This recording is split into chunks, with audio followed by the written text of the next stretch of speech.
Hey, this is the Voyage Cast Top Three, bringing you the headlines that shape your headspace, because mental health doesn't stop at the therapy door. I'm Eddie, your host.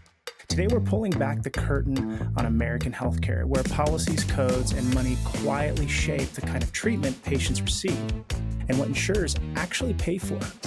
We'll cover three interconnected stories: a whistleblower whose federal case was dropped, the hidden panel that defines every therapy session and psychiatric visit, and the financial backbone of the American Medical Association, which raises some really uncomfortable questions about who they really serve.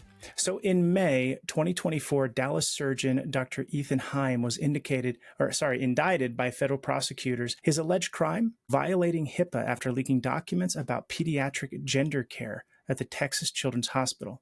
Fast forward to January 2025, the case was dismissed with prejudice, which means it can't be refiled. By June, Haim was testifying before the U.S. House Judiciary Committee, describing what he saw as a systemic problem in gender medicine.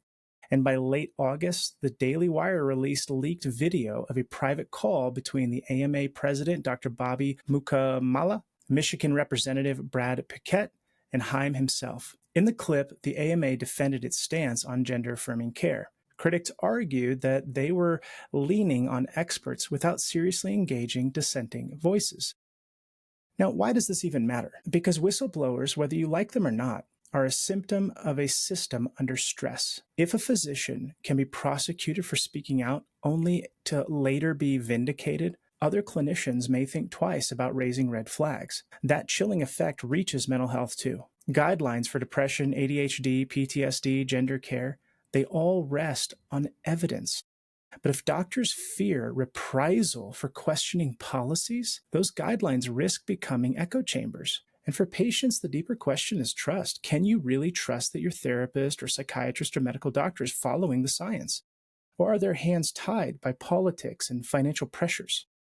Without trust, without transparency, people delay care, turn to TikTok or Reddit for answers, and the outcomes suffer. But who really owns the codes that run medicine? Every therapy session, every psychiatric evaluation, every family counseling visit, it all gets boiled down to a code. If you've ever seen numbers like 90837 or 90791 on an invoice, that's what those are. They're procedure codes. We use them all the time as therapists, especially when we're billing insurance. But here's the deal. These codes aren't government property. They're owned and copyrighted by the American Medical Association, licensed to Medicare and Medicaid, sold to every private insurer. The committee that writes and updates them is called the CPT Editorial Panel. As of July 2025, it has 21 members. Some are physicians, but several seats are held by executives from insurance companies, people whose job is literally to minimize payouts. Blue Cross Blue Shield has multiple representatives. Health First has a vice president on the panel, and one executive committee seat must always be filled by a third-party payer. Federal agencies like CMS, CDC, and FDA, they're in the room too, but only as non-voting guests. So why does this even matter to you? Because CPT codes aren't just paperwork. They're gatekeepers. If there's no code, there's no coverage. That means the future of mental health coverage, or any other kind of coverage, therapy, telehealth, maybe even AI-based treatments, isn't being decided purely by clinical evidence. It's being shaped by the financial interest of insurers. So when your claim gets denied and you feel like your therapist dropped the ball, the real issue may be structural. Maybe the code doesn't exist, or it was defined to limit reimbursement.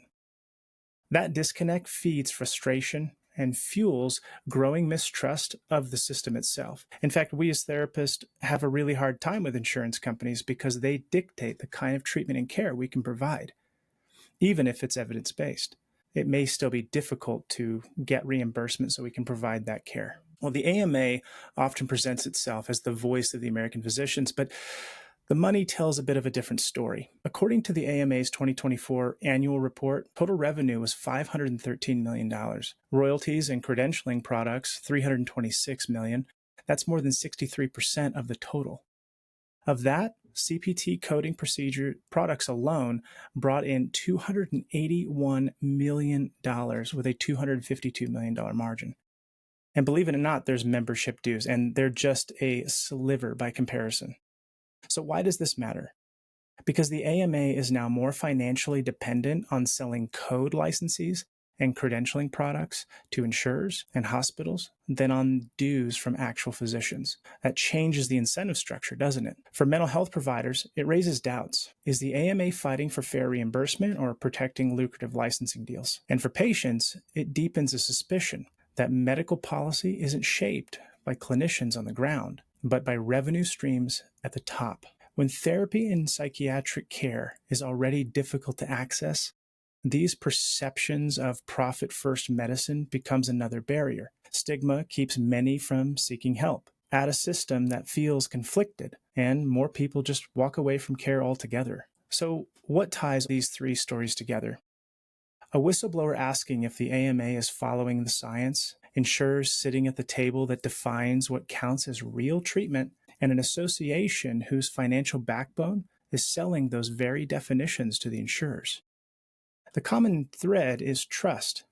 Trust in evidence, trust in clinicians, trust in the system itself. And right now, that trust is frayed. For mental health especially, trust is the difference between showing up or staying home, between getting care or slipping further into silence. Well, that's your top three in mental health news today. I'm Eddie with the Voyage Cast, bringing you the headlines that shape your headspace. If today's episode gave you something to think about, make sure you hit that subscribe button and leave a 5-star rating. It does help us with the algorithm overlords because it helps more people find us, so more people can find the show and get this information and maybe get a little bit of help beyond the office. All right, until next time, this is Eddie with the Voyage Cast. Thank you so much for joining me today.